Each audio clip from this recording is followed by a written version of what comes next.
poi, che sono delle aziende storiche per noi e anche di tanta tradizione.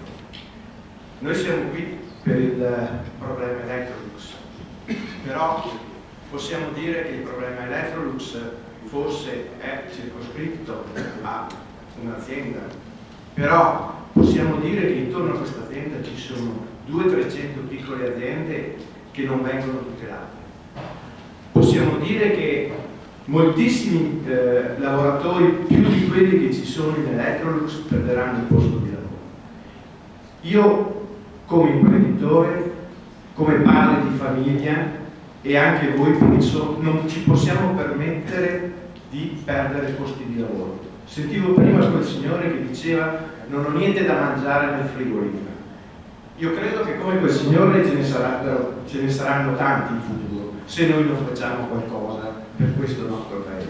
Io non posso pensare che la nostra classe politica non senta questo grido di dolore da parte dei suoi cittadini, da parte di quei cittadini che in fin dei conti si sono sempre dimostrati leali nei confronti di questo Stato, perché hanno sempre pagato del loro per sostenere questo Stato.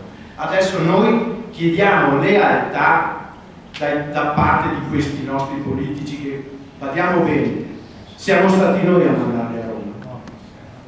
Quindi bisogna stare anche molto attenti a quello che stiamo dicendo, dobbiamo avere il coraggio anche di mandarli a casa. Io posso solo ringraziare Massimo Colombano, ce ne fossero tanti di Massimo Colombano.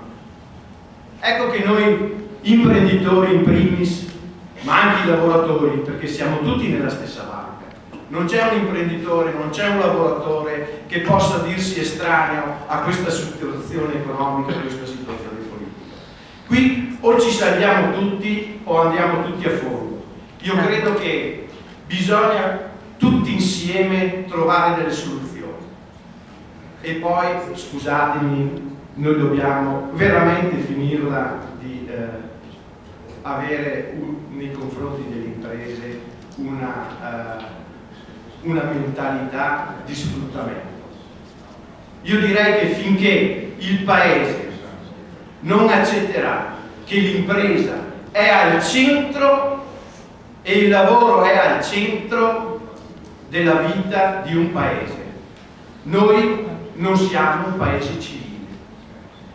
Soprattutto un paese come il nostro, che è a grande vocazione manifatturiera, noi non ci possiamo permettere che le imprese non vengano tutelate. Sentivo prima che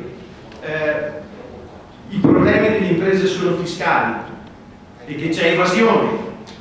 Ma l'evasione, perché c'è evasione? Io conosco i problemi della mia azienda e domani mattina non so quali siano le regole. Ogni giorno vengono cambiate, perfino l'ultimo giorno vengono cambiate le regole. Allora finché noi non abbiamo certezza giuridica, certezza fiscale, come può questo Paese avere la certezza che noi possiamo pagare e siamo in grado di pagare le tasse? L'IRAP. Sì.